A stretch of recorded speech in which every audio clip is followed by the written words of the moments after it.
Mumbra police स्टेशनच्या हद्दीमध्ये दिवा परिसरात घरफोडीचे गुन्हे घडत होते.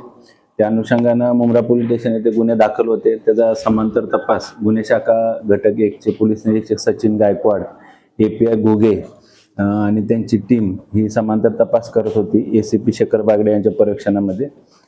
त्यामध्ये पोलीस हवालदार संदीप महाडिक, पोलीस हवालदार प्रशांत लवटे, पोलीस शिपाई अमोल ढावरे आणि पोलीस शिपाई सागर सुळकर यांना गोपनीय माहिती मिळाली. त्याच प्रकारे तांत्रिक विश्लेषण CCTV फुटेजच्या आधारे या टीमने सदर घरफोडीचा आरोपी निष्पन्न केला. याचं नाव आहे शिवाजी संते, हा राहणारा टिटवाळा कल्याणचा आहे. त्याला अटक करण्यात आली. त्याच्याकडून एकूण 48 गुन्हे उघडकीस आलेले आहेत घरफोडीचे, ज्यामध्ये 1 किलो इतका सोन्याचा मुद्देमाल जप्त करण्यात आलेला आहे, ज्याची किंमत 1,39,40,00,000 रुपये इतकी आहे. या आरोपीवर यापूर्वी 4 घरफोडीचे गुन्हे दाखल आहेत.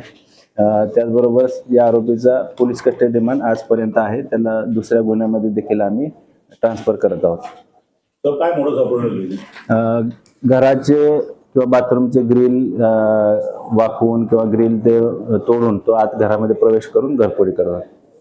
तर एकच आरोपी आहे का त्याचे अजून साथीदार आहेत? सध्या गुन्ह्याच्या तपासामध्ये एकच आरोपी निष्पन्न झालेला आहे. अजून काय त्याचे साथीदार असण्याची शक्यता आहे. त्या अनुषंगाने तपास सुरू आहे. सर, किती वर्षापासून घरफोडी करतो? मागील 2-2.5 वर्षापासून तो या परिसरामध्ये दिवा परिसरामध्ये घरफोड्या करत आहे.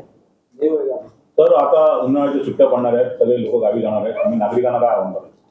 नागरिकांना या निमित्तानं आवाहन करतो की जे आपले सोसायटीज आहेत त्या सोसायटीच्या ठिकाणी सुरक्षा रक्षक, सिक्युरिटी गार्ड्स ठेवणं आवश्यक आहे. त्याचबरोबर आपल्या घराच्या बाहेर CCTV फुटेज उपलब्ध होईल या अनुषंगाने CCTV कॅमेरा लावणे देखील आवश्यक आहे.